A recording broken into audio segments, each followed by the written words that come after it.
Olá pessoal, um prazer estar novamente com vocês. Agora nós estamos ministrando o conteúdo da unidade 3 da disciplina Oficina de Projetos de Iniciação Científica e Tecnológica. Vocês estão bem? Estão conseguindo acompanhar a disciplina? Muito bem. Então, para essa unidade 3 eu quero lembrar que nós já trabalhamos com a abordagem qualitativa da pesquisa, no qual nós falamos das características deste tipo de abordagem no que se refere à pesquisa. Também como caracterizamos sobre a abordagem etnográfica na pesquisa educacional e dialogamos sobre o estudo de caso e seu potencial para a educação. Então, seguimos para o método narrativo. Aprendemos um pouco as noções sobre esse método no âmbito da pesquisa em educação e dialogamos sobre a história oral e a entrevista. E vamos seguindo agora com a observação em sala de aula. Vamos entender um pouco mais sobre esta temática em 3 momentos aqui desta aula. Primeiro, vamos dialogar com você sobre a observação em sala de aula, caracterizando este método. Também, em seguida, nós vamos ver como se faz esse projeto, quais são características gerais, para apresentar no final um guia de observação de aula. Certo? Muito bem. Temos uma imagem de alguém curioso, observando com o uso de uma grande lupa. E você se considera uma pessoa curiosa, observadora? Ou você é distraído, não se atém a tantos detalhes, ou você se interessa por determinadas questões e aguça a sua curiosidade. Isso é bom, muito importante, essa curiosidade, a observação do cotidiano. Contudo, também é importante a gente discernir entre esse tipo de observação, da observação de uma perspectiva e que tem a função científica e pedagógica, né, pessoal? Porque a observação é um fenômeno fundamental, contudo, ela não tem um fim em si mesmo. Ela serve como canal, processo, para se chegar a uma análise mais criteriosa, mais crítica de uma realidade. A mesma coisa se dá em relação à educação, à sala de aula. A observação em si mesmo, nós temos uma imagem de uma pessoa observando uma sala de aula e provavelmente escrevendo num caderno, mas ela está observando só por observar? Certamente ela tem interesses em jogo, interesses para que depois desta observação, dos seus registros, ela possa realizar uma reflexão fundamentada. Então, a observação não tem um fim em si mesmo se constituindo um processo fundamental. Então, nós todos que estamos inseridos na cena educacional, sabemos que existem variáveis intervenientes e isso pode gerar alguns tipos de dificuldades na realização da observação na escola e especialmente na sala de aula. Porque o sujeito observador, muitas vezes é o próprio sujeito observado, ele possui condições próprias, sentimentos, seu momento, a interação como se dá, a observação, situações pedagógicas. Veja bem, às vezes alguém vai fazer uma observação em uma sala de aula, supondo que uma semana, e sai com uma impressão. Contudo, pode ter ocorrido alguma variável, alguma interveniente naquela semana que caracterizou aquele momento de forma diferenciada do cotidiano. E vocês entendem bem sobre isso, certo? Aí nós temos uma imagem. O que será que essa imagem quer nos dizer? Certo, a nossa intenção foi refletir aí a ideia de alguém observando a sua própria prática. Você tem esse costume de de parar para pensar no que você faz enquanto profissional, quais têm sido os caminhos que você tem adotado, os resultados, como você poderia melhorar, como é que as pessoas recepcionam a sua ação, especialmente você que trabalha na educação. Pois é, porque a observação ela é um instrumento aí fundamental nessa formação do professor que se quer pesquisador da sua própria prática. Não uma pesquisa por pesquisar, mas que tenha uma função de melhorar a própria prática e também transformar esse profissional num profissional mais crítico da própria realidade e da própria cena pedagógica. Então, é um fundamental meio, então, essa observação em sala de aula de conhecimento do professor em relação à sua própria sala de aula. O professor que exercita refletir sobre a sua própria prática é muito importante. Por exemplo, minimamente, quando ele conclui uma disciplina, é importante ele parar para fazer uma análise do seu percurso pedagógico enquanto educador. Muito bem. Mas muitas vezes, como essa imagem nos dá a entender, o professor não consegue ver. O professor, mesmo olhando para a sua classe, ele não consegue ver ou não quer ver. E o que pode causar isto? Esta espécie de cegueira para a sua própria realidade. Uma das questões diz respeito à falta de instrumentos e metodologias de observação que permitam ele detectar melhor essa cena pedagógica. E aí faz-se necessário o quê?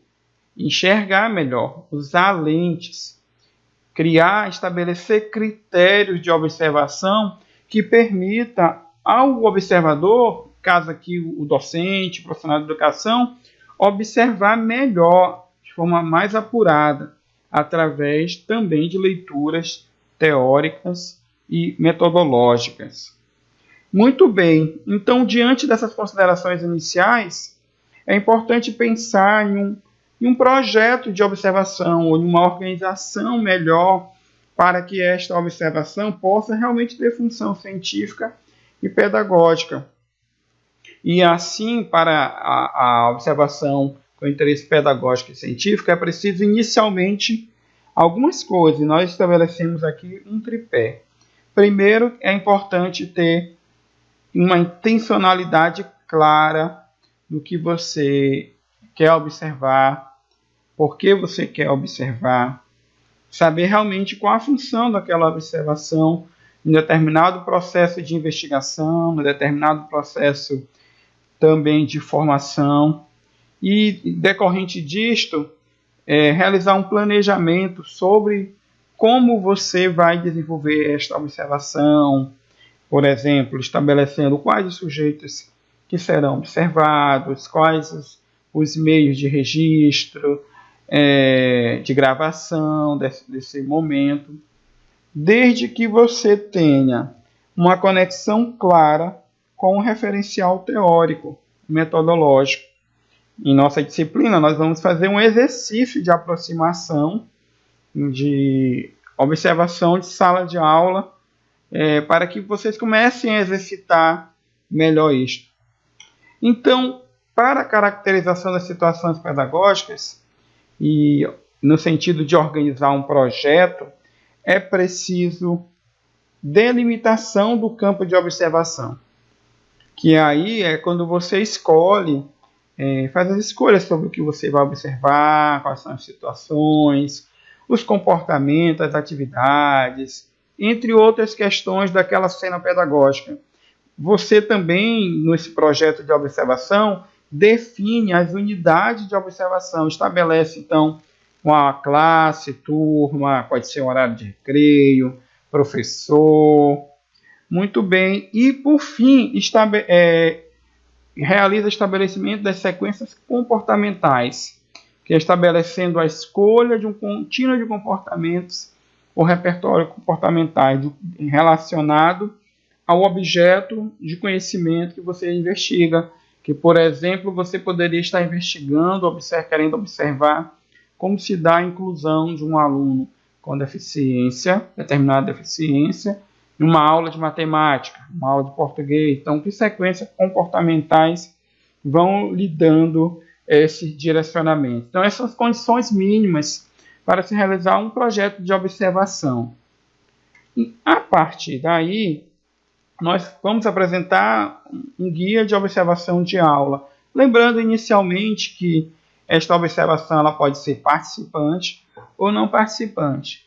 Ela será não participante quando esse observador observa de uma forma relativamente distanciada, buscando não se integrar na vida daquele grupo. Já na participante, há uma integração com essa atividade, uma interferência, e o observador tenta manter uma integridade, né? Ele tenta não perder a integridade do seu papel de observador, mesmo interferindo na cena. E aí, pessoal, vocês estão entendendo? Nós vamos fazer agora um momento de reflexão mais prática da proposição, que tem a ver até com a nossa atividade avaliativa, que é quando nós elaboramos aqui um guia de registro da observação de aula. A partir do texto de referência, nós elaboramos um. Em geral, vocês vão ver aí os dados, primeiro, de identificação da observação, como a instituição, que é a escola, o curso, o professor, disciplina, o conteúdo, quanto tempo você ficou, e apresentamos para vocês as categorias. Aqui nós temos 6 categorias para servir de registro. Veja bem, é um guia de registro da observação. Não necessariamente ele é o elemento de análise, ele vai lhe ajudar a registrar o que há de mais relevante. Então aqui é um guia que é apenas uma amostragem, um exercício, uma adaptação. Dependendo da pesquisa, você pode elaborar um próprio guia com categorias mais apropriadas. Neste guia, as categorias, a primeira diz respeito à caracterização do ambiente. Nessa caracterização, qual é a ideia? Você mostrar o ambiente no geral, registrar aqueles dados que podem ser relevantes para uma posterior análise. Por exemplo, iluminação, climatização, a organização do mobiliário, sobre questões de acessibilidade, sobre o tipo de diálogo que se insere lá naquela sala de aula.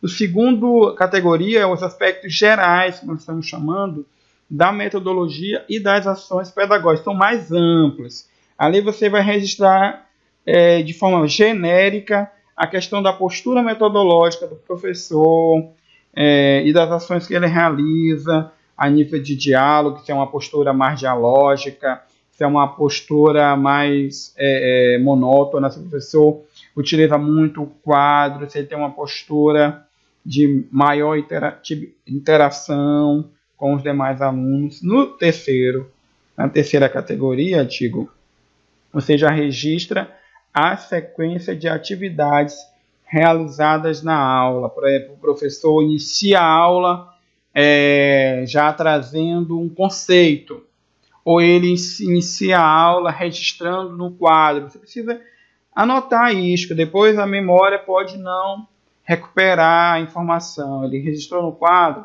depois ele explicou, depois ele questionou, ele realizou a atividade primeiro, como se deu isso. E aí vem os comportamentos do professor, de alunos, em 2 categorias, os verbais e os não verbais. Os verbais vão incluir aí toda a comunicação escrita que ele realizar e oral.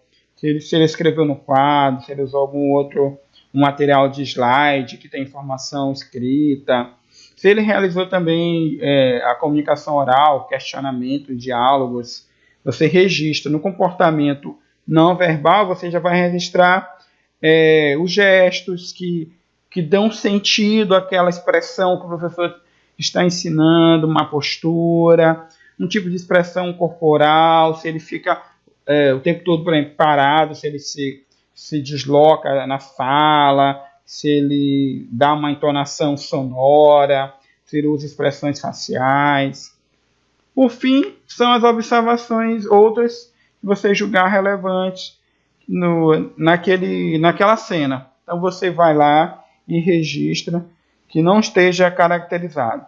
Certo, pessoal? Espero que esteja ajudando você a refletir sobre essas temáticas, especialmente hoje sobre a observação em sala de aula. Quero desejar que vocês continuem estudando, fazendo as reflexões, também pensando sobre a própria prática de vocês à medida que a gente vai estudando. Ok? Um forte abraço, até o próximo encontro.